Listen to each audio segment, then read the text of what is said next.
गुरुर्ब्रह्मा गुरुर्विष्णु गुरुर्देवो महेश्वरा गुरुर्साक्षात् परब्रह्म तस्मै श्री गुरुदेव नमः। तस्मै श्री गुरुदेव नमः। ब्रह्म स्वरूप गुरुदेव के चरणों में कोटि कोटि नमन।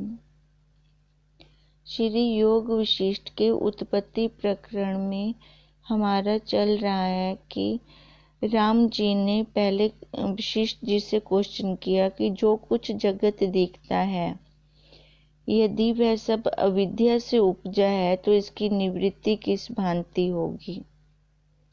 तो वशिष्ठ जी ने उसका आंसर दिया कि आत्मा के प्रकाश से ही अविद्या नष्ट होगा। जैसे बर्फ की पुतली तेज सूरज की गर्मी से पिघल जाती है। फिर दोबारा राम जी ने फिर क्वेश्चन किया कि यह सब दृश्य अगर अविद्या से हुआ है और अविद्या आत्म भाव से ही नष्ट होती है तो वह आत्मा कैसी है। तो वशिष्ठ जी इन आत्मा को दिखाने, देखो है तो अनुभव का विषय, पर उसका दिखाने के लिए अलग अलग युक्तियों से राम जी को बता रहे हैं कि ब्रह्मा से लेकर तृण पर्यंत सब जगत में और कुछ नहीं है, अविद्या कुछ भी नहीं है, अविद्या का नामो निशान ही नहीं है, सब वही का वही है। पर हमें वही आत्मा ना दिखकर नाना प्रकार की पदार्थ वस्तुएं दिख रही हैं, तो इसका मतलब है कि हम साफ नहीं देख पा रहे हैं। उससे भ्रांति के कारण हम बंधन में आ रहे हैं। अब उसके लिए आगे वशिष्ठ जी बता रही हैं कि ज्ञानवान को तो एकदम साफ साफ दिखाई देता है और अज्ञानी इसमें फंस मरता है अपने ही संकल्प के कारण। हे राम जी, इस संसार की वासना का उदय होना जरा मरण और मोह देने वाला है। जब स्वरूप का प्रमाद होता है तब जीव की यह कल्पना उठती है। जब अपना पुरुषार्थ तो करते नहीं, संसार में रचे पड़े हैं, तो फिर उसको मोह माया जागती है और आकाश रूपी अनंत फांसियों से बंधवान होता है। तब वासना और वृद्धि हो जाती है और कहता है कि ये मेरे पुत्र हैं, ये मेरा धन है, ये मेरा बांधव है, ये मैं हूँ, वह और है। उससे दूर हो जाता है, परमात्मा से दूर हो जाता है और किसको वो अपने मानने लग जाता है, अपना घर परिवार को। हे राम जी, जिस शरीर से मिलकर यह कल्पना करता है वह शरीर शून्य रूप है। जैसे वायु गोले के साथ तृण उड़ते हैं, वैसे अविद्या रूपी वासना से शरीर उड़ते हैं। अहम त्वम आदिक जगत अज्ञानी को भासता है। देखो, वायु जब हवा चलती है तो हल्के फुल्के कख हो गए या तिनके हो गए या सूखे हुए पत्ते हो गए, वो देखो उड़ते रहती हैं। अब ये शरीर क्या है, एक सूखा पत्ता ही है और ये जन्म मरण रूपी जब हवा चलती है तो ये उड़ता रहता है। अविद्या के कारण, वासना के कारण ये शरीर उड़ते रहते हैं और नए नए आकार लेते हैं। अहम त्वम आदिक जगत अज्ञानी को भासता है और ज्ञानवान को केवल एक सत्य ब्रह्म ही भासता है। जैसे रस्सी के ना जानने से सर्प भासता है, और रस्सी के सम्यक ज्ञान से सर्प का भ्रम भी नष्ट हो जाता है। अज्ञानता के कारण अगर रस्सी को देख रही हैं तो साथ के साथ ही उसका भय भी आ जाता है। ये नहीं जिस काल में हमने सांप को देखा भय किसी और काल में आएगा। और जैसे ही प्रकाश किया, अब सीधा रस्सी का ज्ञान हुआ, उसी काल में सांप का भय भी चला जाता है। वैसे ही आत्मा के अज्ञान से जगत भासता है, और आत्मा के सम्यक ज्ञान से जगत भ्रम नष्ट हो जाता है। उसने फिर कोई दूसरा काल नहीं लेना। इससे तुम आत्मा की भावना करो। हे राम जी, रस्सी में 2 विकल्प होते हैं, एक रस्सी का और दूसरा सर्प का। वे दोनों विकल्प अज्ञानी को होते हैं, ज्ञानी को नहीं होते। जो जिज्ञासु होता है उसकी वृत्ति सत्य और असत्य में डोलायमान होती है, और जो ज्ञानवान होता है उसको विचार से ब्रह्म तत्व ही भासता है। ना वो रस्सी देखता है, ना वो सांप देखता है। उसको सब में वो ब्रह्म है, ब्रह्म है, ब्रह्म है, क्योंकि उसने पहले ये अभ्यास कर लिया है कि मैं ब्रह्म हूँ। अब मैं ब्रह्म हूँ तो बाहर भी ब्रह्म है। इससे तुम अज्ञानी मत होना, ज्ञानवान होना।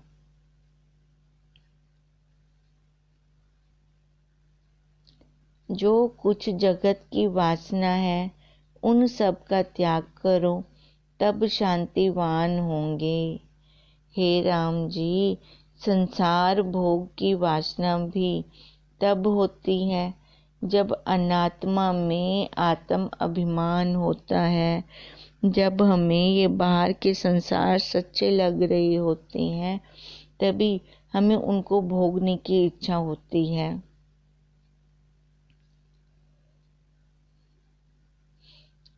तुम इसके साथ कहे को अभिमान करते हो।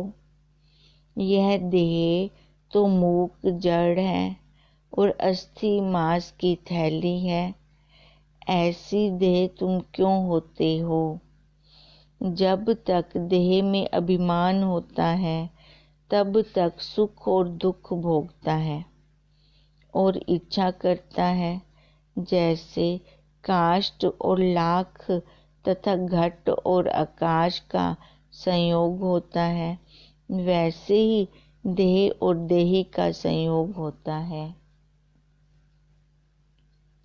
जैसे नली के अंतर प्रकाश होता है, नली के अंतर आकाश होता है, सो उसके नष्ट होने से आकाश नहीं नष्ट होता। जैसे घट के नष्ट होने से घटाकाश नहीं नष्ट होता, वैसे ही देह के नष्ट होने से वो देही, वो आत्मा का नाश नहीं होता। अब हम एक मटका लाए हैं। अब मटके के अंदर हमने पानी भरा। अब पानी जो भरा कैसे आया कि उसके अंदर आकाश था, तभी उसमें हमने पानी भरा। अब वो अगर मटका टूट जाता है तो उसका आकाश कहाँ जाता है? घटाकाश महाकाश में मिल जाता है। वो एक रूप पहले भी था, खाली हमें उपाधि के कारण वो आकाश अलग दिखाई दिया। वास्तव में तो वही ही आकाश था। महाकाश ही उस मटके के अंदर भी था, तो हमने उसको घटाकाश कह दिया।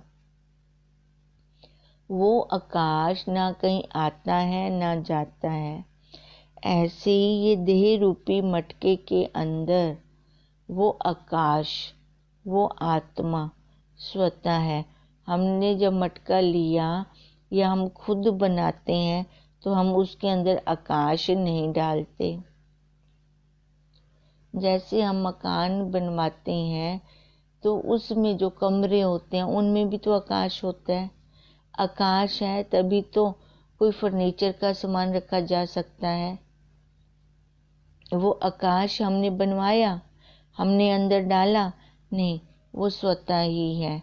जब वो दीवारें हटा दें तो आकाश, कमरे का आकाश महाकाश में मिल जाएगा।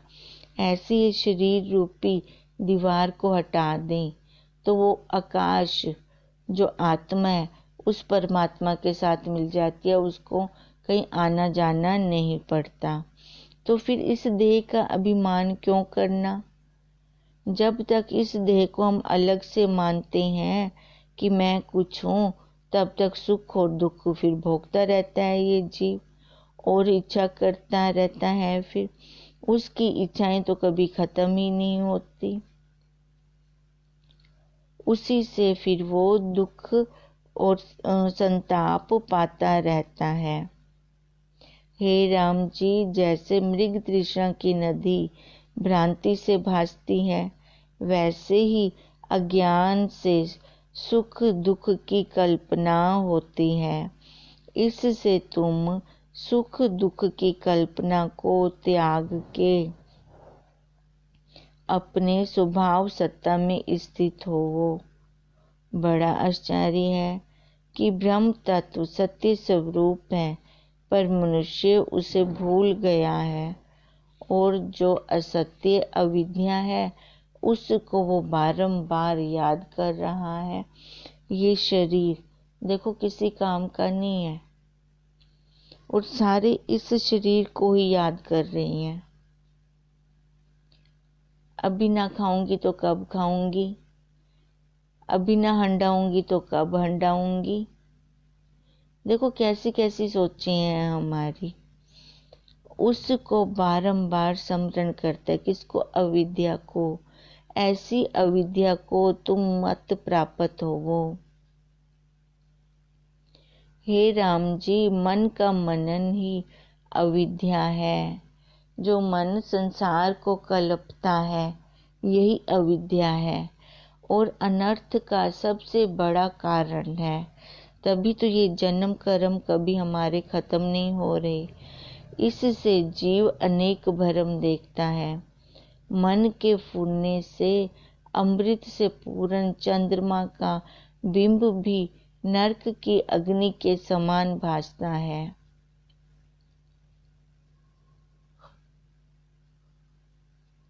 देखो मन के फूलने से, ये मन जब फूटता है, संकल्प विकल्प करता है, तो अंदर की शांति खत्म हो जाती है। तो अमृत से पूर्ण चंद्रमा का बिंब भी नरक। देखो बैठे एसी में है, गद्दे के ऊपर सोई पड़ी है, सुख सुविधा सारी है, पर उस टाइम मन में विक्षेपता होने के कारण वो आनंद नहीं ले पाते हम। फिर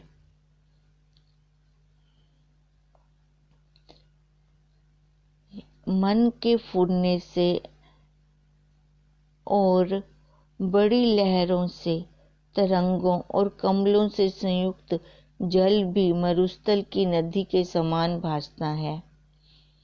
हे राम जी, जैसे स्वप्न में मन के फूटने से नाना प्रकार के सुख और दुख का अनुभव होता है, वैसे ही यह सब जगत भरम चित्त को वासना से भासता है। देखो स्वप्न में जो हम दुख और सुख का अनुभव करते हैं, वास्तव में वहाँ होता कुछ नहीं। हमने अपने मन से ही वो सारा कुछ बना लिया, सुख को भी और दुख को भी। अब ऐसे ये जगत भी हमने अपने मन के भरम से ही बनाया है और वासनाओं को आगे खड़ा कर दिया है। हर विषय विष के समान है। जागृत और स्वप्न में यह जीव मन के फूटने से वह चित्र रचना देखता है।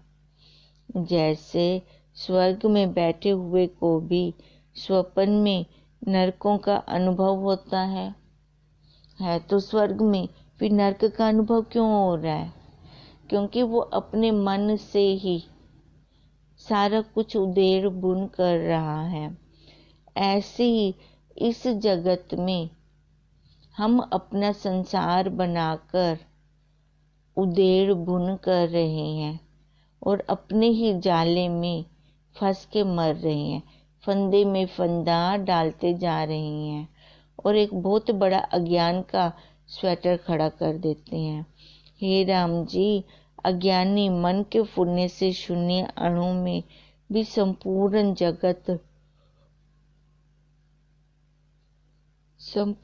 जगत भरम देखता है।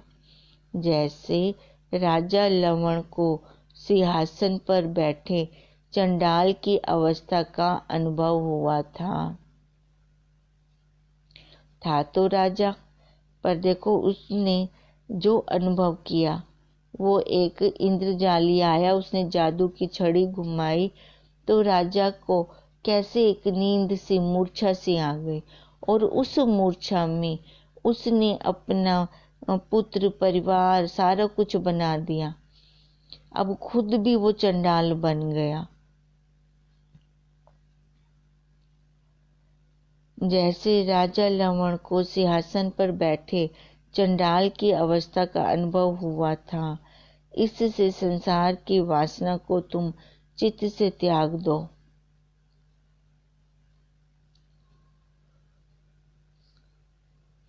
यह संसार वासना बंधन का कारण है।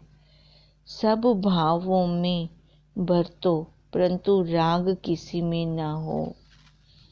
संसार में है, इस जगत में है, शरीर लेकर आई हैं, आकार लेकर आई हैं, आकार है तो व्यवहार है। अब गुरुदेव हमें यही कह रही हैं कि सबके साथ व्यवहार करो, यथा शास्त्र सबके साथ व्यवहार करो, पर उलझो कहीं पे भी नहीं। कड़छी बन जाए, करके छी कर दें। अगर करके बंधन में लेकर आ जाते हैं तो वो आगे हमारे कर्म खड़े हो जाएंगे। यह संसार वासना बंधन का कारण है।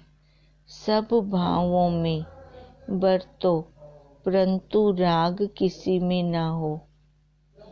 जैसे स्फटिक मणि सब प्रतिबिंबों को लेता है, परंतु रंग किसी का नहीं लेता, तैसे ही तुम सब कार्य करो, परंतु द्वेष किसी में भी ना रखो, ना राग हो ना द्वेष हो। ऐसा पुरुष निर्बंधन है, उसको शास्त्र के उपदेश की आवश्यकता नहीं है, वह तो निज रूप है। हे राम जी, जो कुछ प्राकृतिक आचार तुमको प्राप्त हो तो देना, लेना, बोलना, चालना आदि सब कार्य करो, परंतु भीतर से अभिमान कुछ ना करो, निरअभिमान होकर कार्य करो। यह ज्ञान सबसे श्रेष्ठ है और यही ज्ञान कृष्ण जी ने अर्जुन को भी दिया कि तू चाहे सबके गले काट के आ, पर ये मत कहना कि मैंने काटे हैं। वो तेरे को मारे तो ये मत कहना कि वो मेरे को मर रही हैं। अपने को इस शरीर से अलग कर दे तो फिर कोई भी कर्म नहीं है। यही वशिष्ठ जी राम जी को कह रही हैं कि जिसने अपने अभिमान को दूर कर दिया, निरअभिमान होकर जिसने कार्य किया, समझो वही सबसे बड़ा ज्ञानी है। यही ज्ञान सबसे सर्वश्रेष्ठ है। इति श्री योग वशिष्ठ उत्पत्ति प्रकरणे यथा कथित उपदेश परिहर उपदेशो नाम 89 सर्गा। आज ये समाप्त हुआ।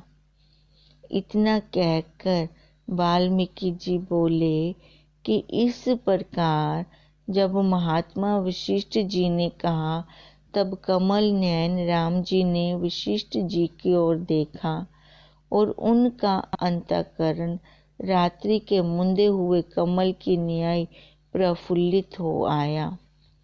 तब राम जी बोले कि बड़ा आश्चर्य है, पद के की तांत के साथ पर्वत बांधा है। बड़ा आश्चर्य है। अविद्यमान अविद्या ने संपूर्ण जगत वश किया है।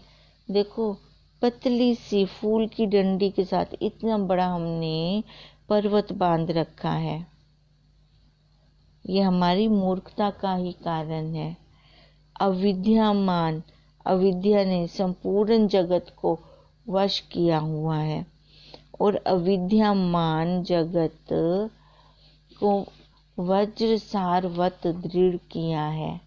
यह सब जगत असत्य रूप है और सत्य की न्याय स्थित किया है। हे भगवन, इस संसार की नटनी माया में क्या रूप है। महापुण्यवान लवण राजा ऐसी बड़ी आपदा में कैसे प्राप्त हुआ और इंद्रजाली जिसने भरम दिखाया था वह कौन है।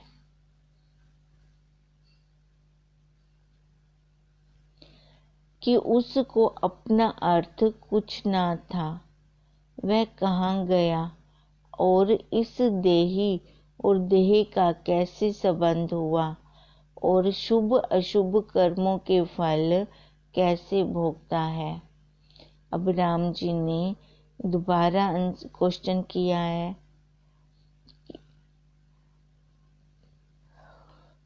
कि जो ये संसार की नटनी माया है इसका क्या रूप है। वो महापुण्यवान लवण राजा की जब वशिष्ठ जी ने एक कथा सुनाई थी तो वो कैसे एक बहुत बड़ी आपदा में फंस गया था इंद्रजाली के कारण। खाली उसने एक जादू की छड़ी घुमाई तो राजा मूर्छित हो गया और मूर्छित में ही वो और कुछ देखने लग गया कि वह कौन था, कि उसको अपना अर्थ कुछ न था, वह कहाँ गया और इस देही और देह का कैसे संबंध हुआ और शुभ अशुभ कर्मों के फल कैसे भोगता है। इतने प्रश्नों का उत्तर मेरे बोध के निमित्त दीजिए। वशिष्ठ जी बोले, हे राम जी, यह देह काष्ठ और मिट्टी के समान है, इससे ज्यादा इसका कोई वजूद नहीं है। देखो, जिसकी प्रारब्ध है ये शरीर वो खुद भी नहीं जानता, अब इसलिए उसको जड़ बोला गया है। वशिष्ठ जी बोले, हे राम जी, ये देह काष्ठ और मिट्टी के समान है। जैसे स्वप्न में चित्त के फुरने से देह भासता है वैसे ही यह देह भी चित्त से कल्पित है और चित्त की चेतीय संबंध से ही जीव पद को प्राप्त हुआ है। देखो, हमारे ही वासनाएं इच्छाओं से हमने आदि भौतिक शरीर दृढ़ कर दिया, स्थूल बना दिया। अब स्थूल बनाकर फिर हमने संबंध जोड़ लिए, संबंध जोड़कर जीव, देखो कर्म बने ना हमारे संबंध जोड़ने से। अब पुत्र से मैंने भाव रखा तो माँ बन गई, पति की कल्पना की तो मैं इधर पत्नी बन गई।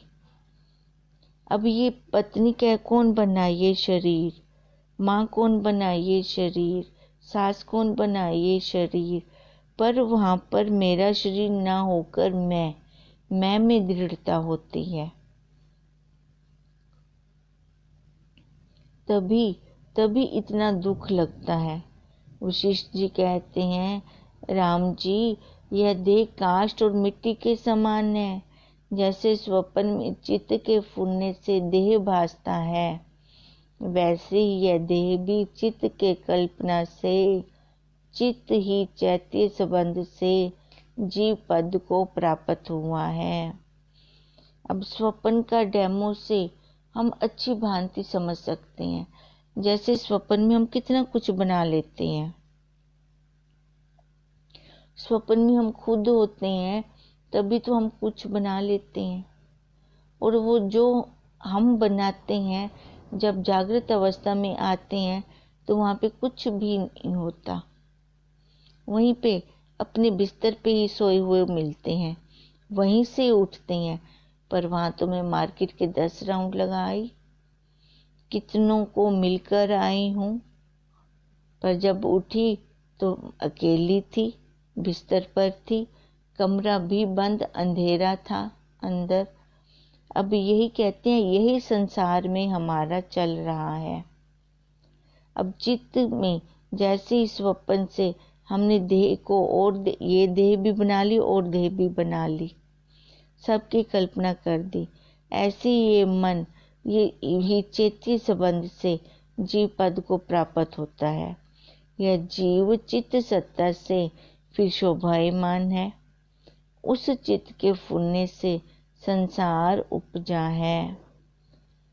देखो जैसे हम कहते हैं कि हमने बाल्टी भर के रखी, अब सूरज का उसमें प्रतिबिंब पड़ रहा है, वही बाल्टी के अंदर जल में जो सूरज का प्रतिबिंब है वो सामने दीवार पे भी पड़ रहा है।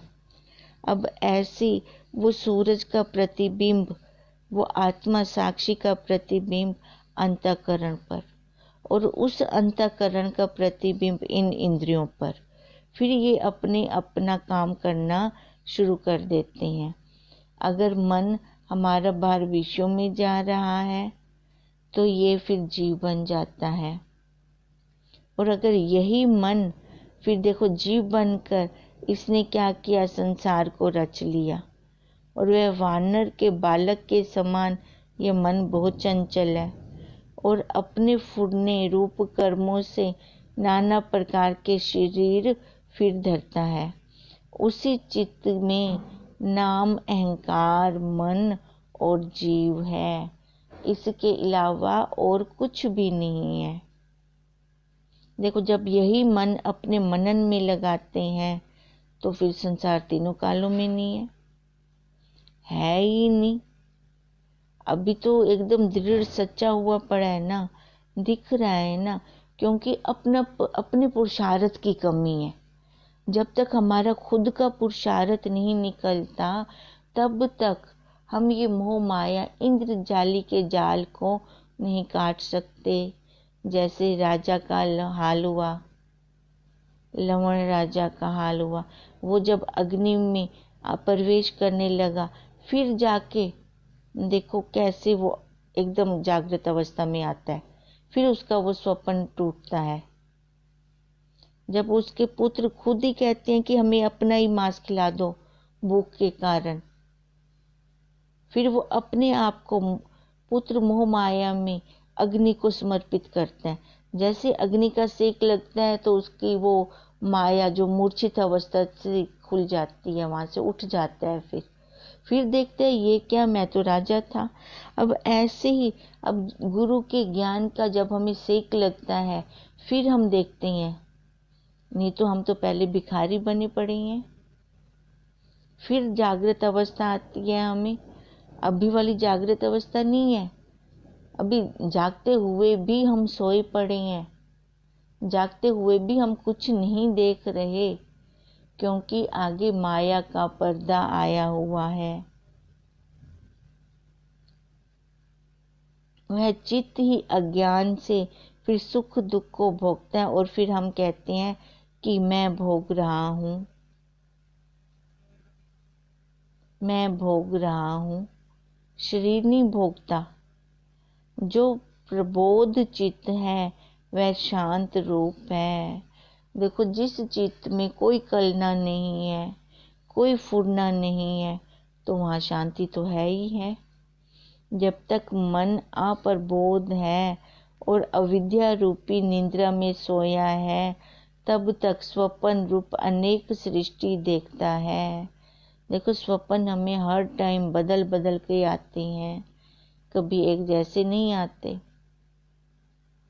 अब यही देखें, इस मन में एक ही दिन में कितने संकल्प बदल बदल के आ रहे हैं, कितने फुन्ने बदल बदल के आ रहे हैं, कभी एक जैसे नहीं आते।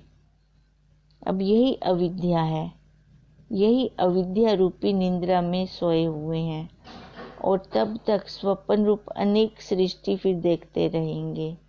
और जब अविद्या निद्रा से जागता है तब नहीं देखता। ओम ओम ओम। अब हम अपनी अविद्या का भी निवारण करें। अब बहुत अविद्या में हमने बहुत जन्म ले लिए, इतने जन्म ले लिए कि हमारी हड्डियों के भी पहाड़ बन चुके हैं।